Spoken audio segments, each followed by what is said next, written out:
Hello नमस्कार दोस्तों सभी को। दोस्तों आइए आज हम समझते हैं कि ऐसा इंपॉर्टेंट टॉपिक जो खाली लॉ स्टूडेंट के लिए ही नहीं दोस्तों बल्कि अगर कोई कॉमन मैन भी है उसके लिए भी बहुत इंपॉर्टेंट टॉपिक है। क्योंकि लोक अदालत का मतलब जो होता है वो दोस्तों पीपल कोर्ट यानी जो लोगों की अदालत होती है उसको बोला जाता है। दोस्तों वैसे तो सारी कोर्ट लोगों के लिए ही होती है, जो कोर्ट में जो डिस्प्यूट होते हैं वो लोगों के ही होते हैं, लेकिन लोक अदालत में आपको धीरे धीरे आपको लास्ट तक पता चल जाएगा कि इसको पीपल्स कोर्ट क्यों बोला जाता है, कि लोगों की अदालत इसको क्यों बोला जाता है।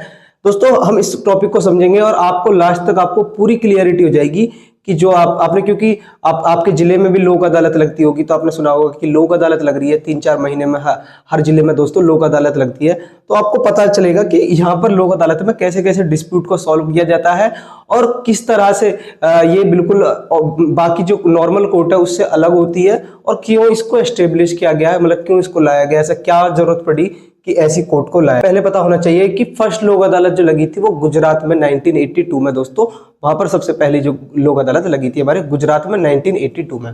दोस्तों इसमें क्या होता है, it settle dispute through conciliation and compromise. दोस्तों आपने कोई लॉ स्टूडेंट है तो उसको पता होगा एडीआर यानी अल्टरनेटिव डिस्प्यूट रेजोल्यूशन, जिसमें हमें मीडिएशन कंसिलिएशन और मतलब बहुत सारी चीजें उसमें एडीआर के पार्ट है। तो उसमें क्या है, लोक अदालत में क्या होता है, कोई भी जो डिस्प्यूट है वो कॉम्प्रोमाइज से और आपका कंसिलिएशन से, मान लो दोनों पार्टीज की कंसेंट से, आपके जब दोनों पार्टी की कॉम्प्रोमाइज हो जाए, अगर कोई चीज पे किसी चीज पे दोनों पार्टी सहमत है तो उस चीज पे क्या है जो लोक अदालत है वहां पर काम करती है। और उसके फायदे क्या क्या होते हैं और उससे होता क्या है कि दोनों का कॉम्प्रोमाइज हो गया।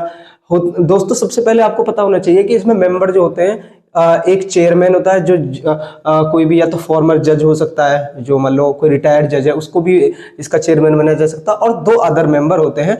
लेकिन जो आपको नॉर्मल अदालत में देखोगे आप, जो मतलब आपने जो जब भी लोक अदालत में जाते हो तो आपको ऐसा चीजें बहुत कम देखने को मिलती हैं। आप क्या है, आप किसी लॉयर से कंसल्ट करते हो और वो आपका सारा काम करा देता है, तो आपको इन चीजों के बारे में नहीं पता होगा। लेकिन इसमें जो मेंबर होते हैं वो एक जो प्रोसीजर है वो एक चेयरमैन होगा और 2 अदर मेंबर होंगे। दोस्तों सबसे पहले आपको पता होना चाहिए कि लोक अदालत का जो बेनिफिट है, सबसे पहले आपको मीनिंग पता होना चाहिए कि लोक अदालत का मीनिंग है। दोस्तों यहाँ पर क्या होता है, अगर आपको कोई भी डिस्प्यूट है, मान लो कोई प्रॉपर्टी से रिलेटेड डिस्प्यूट है आपका, या कोई चालान है आपका, कोई मान लो बिजली का आपका बिल बहुत टाइम से बकाया है और आपने वो जमा नहीं कराया तो उस पर आपको पेनल्टी लग रही है, या फिर आपने कोई लोन लिया था उस पर आपको ब्याज उस पर चढ़ा जा रहा है और आपने अभी तक जमा नहीं कराया, ऐसे केस जो होते हैं, या मोटर एक्सीडेंट का केस है, ऐसे केसेस जो भी होते हैं वो क्या है, वो लोक अदालत के थ्रू दोस्तों यहाँ पर क्लियर करे जाते हैं।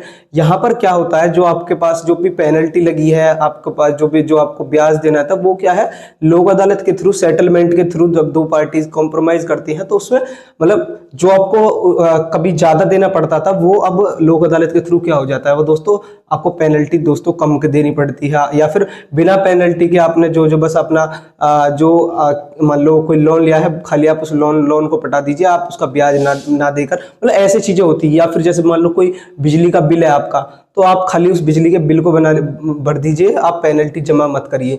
तो मतलब इस चीजों से रिलेटेड, या कोई गाड़ी का चालान है आपका, मान लो 10,000 का कोई पॉल्यूशन का चालान कट गया या फिर 5,000 का डीएल का चालान कट गया, तो देखा होगा आपने, ये तो बहुत नॉर्मल सी चीज है कि आप किसी एडवोकेट के थ्रू उसको, मान लो 10,000 का कोई चालान है तो आपको उसमें 5,000 में 3,000 में, मतलब अपने अपने सबके सेटलमेंट होते हैं, वो उस हिसाब से आपने सेटल कराए होंगे। दोस्तों आपको सबसे पहले इसका बेनिफिट पता होना चाहिए। सबसे पहले क्या होता है, इसमें स्पीडी ट्रायल होता है। बाकी आप जो नॉर्मल अगर कोर्ट के थ्रू कोई भी अपना मैटर सॉल्व कराओगे तो बहुत लंबा उसमें प्रोसीजर होगा। तो यहाँ पर क्या होता है, स्पीडी ट्रायल चलता है। यहाँ पर ट्रायल जो होता है वो बहुत स्पीड से होता है। Procedure is very flexible. दोस्तों यहाँ पर क्या है, मतलब आप कंफ्यूज हो जाओगे, यहाँ पर क्या है, फ्लेक्सिबल है, चीजें बहुत आराम से आपको समझ में आ जाएंगी कि हाँ ऐसे ऐसे करना है, और आपको चीजें अच्छे से और आप उस मैटर से आप जल्दी निकल पाओगे बाहर। तीसरी क्या है, award is binding on the parties. अब बहुत लोगों का क्या सवाल होता है कि जो लोक अदालत के थ्रू जो जजमेंट आता है, या मतलब लोक अदालत में जो भी फैसला क्या होता है, क्या वो दोनों पार्टीज पर बाइंडिंग होता है, मतलब दोनों पार्टीज उसको मानेंगे या नहीं मानेंगे। दोस्तों आपको पता होना चाहिए कि जो लोक अदालत का फैसला होता है उसको दोनों पार्टीज के कंसेंट से या फिर दोनों पार्टीज की कॉम्प्रोमाइज से होता है। तो वो जो फैसला होता है, जो अवार्ड का मतलब होता है यहाँ पे फैसला, मतलब वो फैसला है दोनों पार्टीज पे दोस्तों, वो बाइंडिंग होता है, उनको दोनों को मानना ही पड़ेगा। आप ऐसे नहीं है कि आप कह दो कि नहीं मैं इस लोक अदालत के फैसले को नहीं मानता, मैं तो नॉर्मल कोर्ट में जाऊंगा। आप अपील कर सकते हो, वो अलग चीज है, लेकिन आपको ये बाइंडिंग होता है, आपको ये मानना ही पड़ेगा। तीसरी चीज है कि आप, चौथी चीज है कि लेस टाइम कंज्यूमिंग। यहाँ पर क्या है, आपको टाइम ज्यादा नहीं लगता कि आपके मैटर 4 साल 5 साल खींचे जा रहे हैं।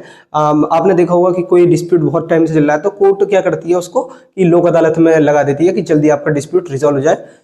सबसे पहले आपको पता नहीं होता कि ज्यूरिडिक्शन क्या होता है, मतलब ज्यूरिडिक्शन मतलब क्षेत्राधिकार आपका कैसे कैसे केसेस को लोक अदालत डील करती है, कैसे कैसे केसेस यहाँ पे जाते हैं। मोस्टली जो सिविल केसेस होते हैं, ऑल्सो सम पिटी क्रिमिनल केसेस।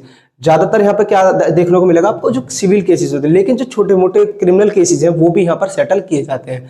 दूसरी चीज क्या है, जैसे मोटर एक्सीडेंट का कोई केस है, मान लो पार्टीशन का कोई क्लेम, मोटर एक्सीडेंट मान लो एक्सीडेंट हो गया कोई, किसी की उसमें डेथ होगी तो आपको क्या है उसमें जो दूसरी पार्टी है वो आपको मुआवजा देगी, उसके थ्रू मतलब उसमें क्या है दोनों पार्टीज की सहमति से। मान लो कोई एक्सीडेंट में मान लो आपको 10 लाख में उसमें कॉम्प्रोमाइज हो, तो लोक अदालत में आप उसमें उस मैटर को जल्दी से रिजॉल्व करा सकते हैं कि ठीक है हम 10 लाख रुपए जो पीड़ित पार्टी है उसको देने को तैयार है। तो वहां पे क्या है, आप लोक अदालत के थ्रू उस जो आपको बहुत लंबा प्रोसीजर था उसको आप छोटे से समय में आप उसको क्लियर कर सकते हैं। मैरिज से रिलेटेड जो छोटे मोटे डिस्प्यूट होते हैं वो भी आप क्या है, क्योंकि अगर मान लो बहुत टाइम से केस चला है तो कोर्ट क्या करती है उसको लोक अदालत में लगा देती है कि लोक अदालत में आप इसको सेटल कर लीजिए। या फिर लोन है, आपने किसी बैंक से लोन लिया था, या फिर कृषि के आपने देखा होगा कि जो गाँव में लोग होते हैं वो कृषि जो किसान उससे कार्ड से क्या है लोन ले लेते हैं। तो वहां पर क्या है, आपका मान लो आपने लोन लिया और आप उसको पटा नहीं रहे हो, मतलब उसको जो लोन है उसको भी पे नहीं कर रहे हो आप, तो क्या है आप पे ब्याज चढ़ता चला जाएगा। लेकिन क्या होता है लोक अदालत में क्या होता है कि या तो क्या है थोड़ा बहुत आपको 1-2% के हिसाब से ब्याज देना पड़ता है, या फिर आपको बिल्कुल कोई ब्याज नहीं देना, आपको जो लोन को पटा दीजिए, आपको कोई कुछ नहीं करना। तो यहाँ पर क्या है, इसलिए दोनों पार्टीज को यहाँ पर फायदा हो जाता है। तीसरी क्या है, बॉन्डेड लेबर केसेस, मान लो कोई जो बंधुआ मजदूर है उनका कोई छोटा मोटा कोई केस है तो वो भी यहाँ पर सेटल किया जाता है। और फैमिली मैटर है, चालान, सबसे मेन चीज आपने देखा होगा जो मतलब लोक अदालत को बस फेमस माना जाता है वो चालान के लिए माना जाता है कि आपका कोई बाइक का चालान है, गाड़ी का कोई आपका चालान है, तो चालान के लिए ही लोक अदालत को माना जाता है। लेकिन दोस्तों आप ऐसे केसेस भी, मोटर एक्सीडेंट, पार्टीशन के लिए, मैरिज से रिलेटेड कोई केस है, ऐसे केसेस भी, या फिर लोन से कोई रिलेटेड केस है, ऐसे केसेस भी दोस्तों यहाँ पर सेटल किए जाते हैं। और जैसे मान लो बिजली का बिल आपका बहुत टाइम से बकाया है, या फिर मान लो आप बिजली चोरी में पकड़े गए थे, या फिर कोई आप जुआ खेलते हुए पकड़े गए थे, मतलब बहुत सारे जो छोटे छोटे ऑफेंसेस होते हैं वो क्या है हमारे लोक अदालत में दोस्तों सेटल किए जाते हैं। अब दोस्तों क्या है, आपको पूरी तरह से क्लियर होगी कि लोक अदालत यानी पीपल्स कोर्ट इसको क्यों बोला जाता है, क्योंकि ये कॉमन लोगों की कोर्ट है। यहाँ पर कॉमन लोगों के जो भी छोटे मोटे डिस्प्यूट है उसको दोस्तों रिजॉल्व किया जाता है। दोस्तों कैसी लगी आपको वीडियो, कमेंट सेक्शन में जरूर बताएं। अपने भाई के चैनल को सब्सक्राइब करें, लाइक करें। जय हिंद, जय भारत।